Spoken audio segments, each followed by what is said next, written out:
All right, so welcome to another deep dive. And you know how this works, right? We take what you're curious about, what you send our way, and we dig in. And then we try to bring back something valuable, some little nugget or insight that's going to help you in some way.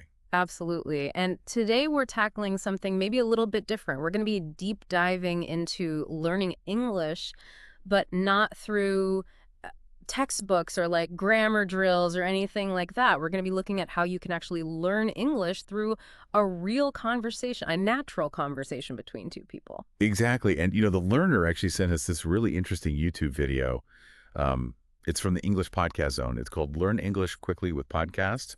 And then there's this long subtitle, English Learning Conversation Episode 1. But basically, it's just this super simple, conversation between two people that it's supposed to sound like, a natural everyday conversation in English. Yeah, and I think that's where the real magic of learning a language happens, right? Not when you're memorizing verb conjugations, but when you're actually seeing how people use the language in a genuine way. So our mission for you, the learner, today is to take this conversation and really like pull out some of the key phrases, Yeah. the things that you can actually use yourself to boost your fluency and really understand, how English is spoken in the wild.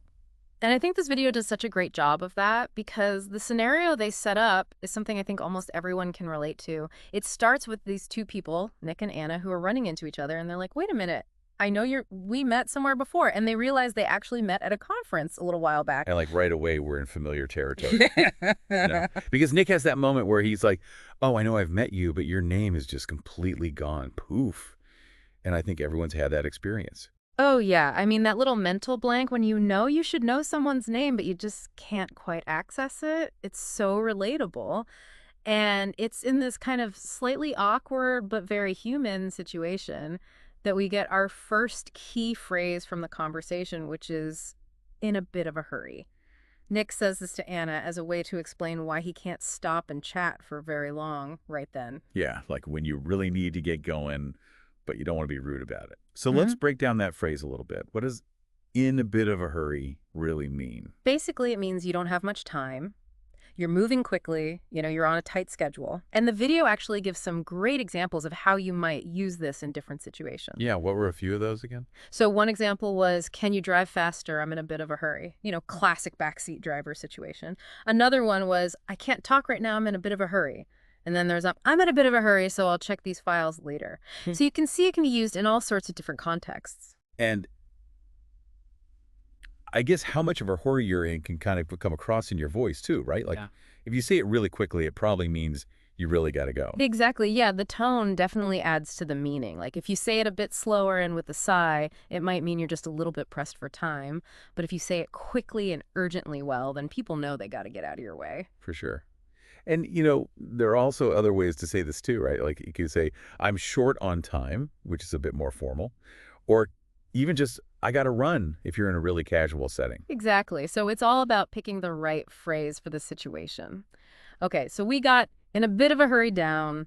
What was the next little gem we pulled from their quick meeting? Well, after that whole awkward name thing, when they realized they'd met before, Nick offered Anna his business card, and he mentioned that she probably already had his contact details from the conference. Right. So what exactly do we mean when we say contact details? What kind of information are we talking about? I mean, think of everything you need to actually reach someone, either professionally or personally, like their name for sure, their phone number, their email address, maybe even a website or social media handles. And sometimes if it's relevant, you might even include a physical address. Basically, all the info you need to actually make contact. Right. It's all about connection. How do you reach this person? Okay. And then we get to the real heart of that initial awkwardness. Nick's little memory slip. Oh, yeah, the moment of truth. He actually says, you know what, this is really embarrassing, but your name has just slipped my mind. Yeah. And you can just feel his sincerity there. Like he's genuinely embarrassed. And I love the way he phrases it too, slipped in my mind. It's such a gentle way to say you've forgotten something, especially when it's kind of awkward like this. It implies that it wasn't intentional, that the information just kind of, vanished temporarily. And haven't we all had that experience? It's like the information is right there on the tip of your tongue, but you just can't quite grab it. Do you remember some of the other examples they gave in the video for how to use slip my mind? Oh, yeah, they had some great ones. One was, I'm sorry I forgot to respond to your email. I just slipped my mind. Another one was, don't you know what day it is today? Oh, it's your birthday. It completely slipped my mind. See, it really softens the blow of forgetting. It does. It's like you're saying, hey, it's not that I don't care or I didn't try to remember, it just kind of slipped away from me. Okay, so far we've got, in a bit of a hurry, contact details, and the very relatable slipped my mind. Then the video moved into the section called Putting It Together, where they looked at how these words and phrases actually work in broader conversations. What was the first one they tackled? They started with the phrase around here. So when Anna asks Nick if he lives around here, she's basically asking if he lives close by in the general vicinity. Right, like if you're looking for a coffee shop, you might ask, is there a good coffee shop around here? Something like that. Exactly. And they gave a similar example in the video too, something like, is there a bank around here? So it's all about local proximity. But then they took it a step further, which I thought was really useful. Yeah, I remember this. They started talking about the phrase right around the corner. So what's the difference between that and just around here? Right around the corner is much more specific.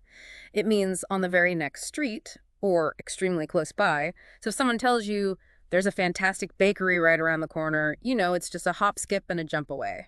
Got it. So around here is in the general area, and right around the corner is like you can practically see it from where you're standing. And then they also mentioned around there, which is a bit different. Around there is more vague.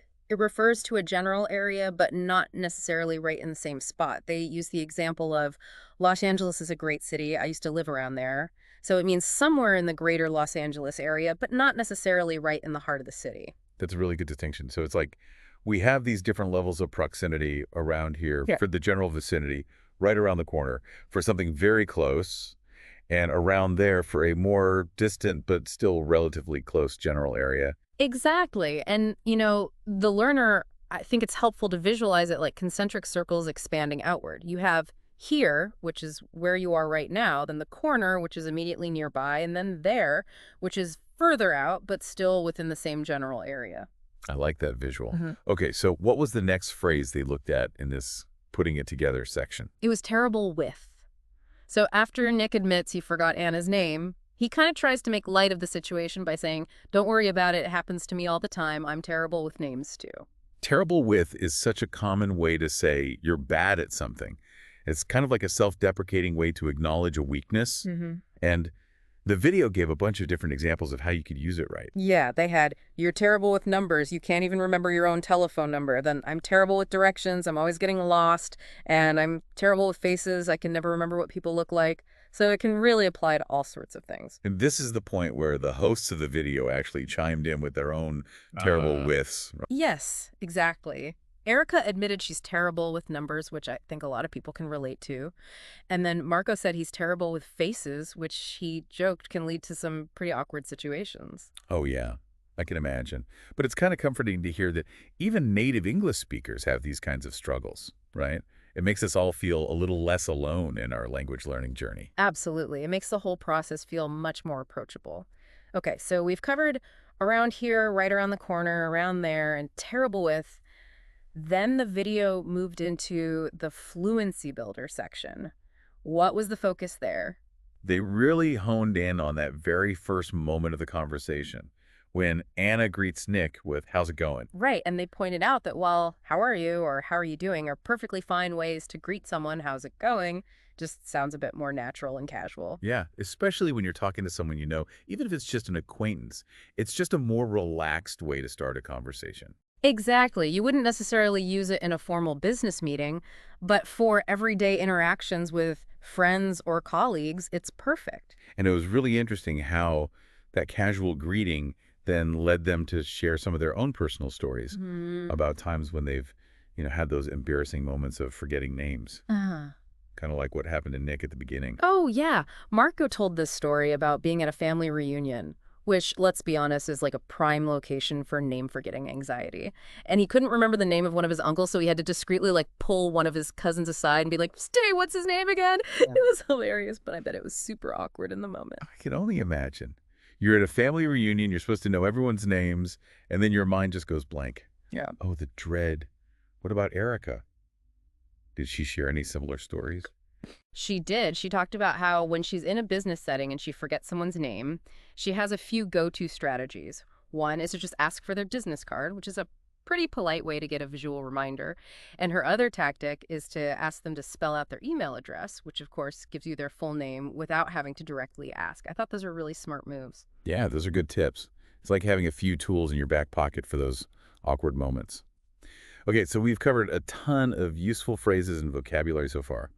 Then the video wrapped things up with a review section called English Pod Audio Review. What did they go over there? It was basically a super quick recap of all the key language points they'd covered in the video. They'd say the meaning or definition of a word or phrase, and they'd say the word or phrase itself. It was Yeah. a great way to kind of solidify everything. All right, well, let's do a super quick rundown of that recap here for you, the learner, just to make sure all these awesome phrases are really sticking in your brain. So first up, we had those casual greetings, how are you and how's it going, which are basically interchangeable in many situations.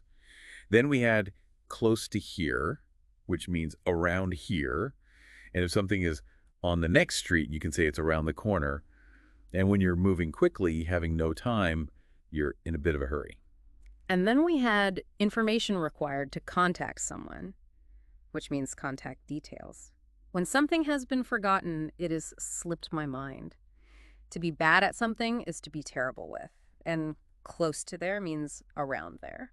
We also learned that to know and remember someone or something you have seen before means to recognize. And someone you know, but who is not a close friend, is an acquaintance. To move quickly and not have much time is to be in a rush. And if you're forgetting things easily, you're forgetful. Oh, and they also gave us some really helpful example sentences for some of the key phrases, which really helps to see how they're used in context. So for around here, we had things like, excuse me, is there a bakery around here? And did I leave my keys somewhere around here? And for in a bit of a hurry, the examples were, I'm in a bit of a hurry now, so I will talk to you later. His wife was having a baby, so he was in a bit of a hurry. And then that classic, can you drive faster? I'm in a bit of a hurry. For contact details they gave us, Isabel, do you have the contact details of our internet service provider? Here is my card with all my contact details and the simple but important, I don't have your contact details. Then for slip my mind, there are examples like, I'm sorry I forgot to respond to your email. It just slipped my mind. I forgot I had a dentist appointment this afternoon. It must have slipped my mind. And the very apologetic, I'm sorry I forgot your birthday. It completely slipped my mind. And finally, for terrible wit, we had, I always make mistakes with the budget. I'm terrible with numbers. I'm terrible with directions. I always get lost. And the one that I think a lot of people in today's world can relate to, every time I turn on the computer, something happens. I am terrible with technology. So as you can see, the learner, even a short everyday conversation like the one in this video, can be just packed with useful English. We've really gone deep and pulled out a bunch of great phrases and looked at how they're used in natural contexts. Absolutely. And I think that's the key takeaway here. By actively listening to these kinds of real life conversations and paying attention to how people actually use the language, you're not just learning vocabulary, you're really getting a feel for the flow and rhythm of English conversation. And that's what's going to help you build fluency and confidence when you speak yourself. So as the final thought for you, the learner, think back to a time when you had an experience similar to Nick's.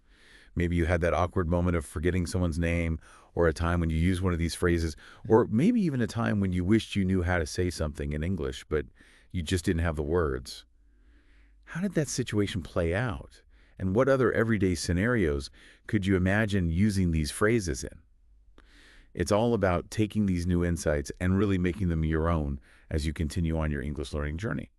Exactly. So keep practicing, keep listening, and keep those questions coming. We'll be back again soon with another deep dive. See you next time.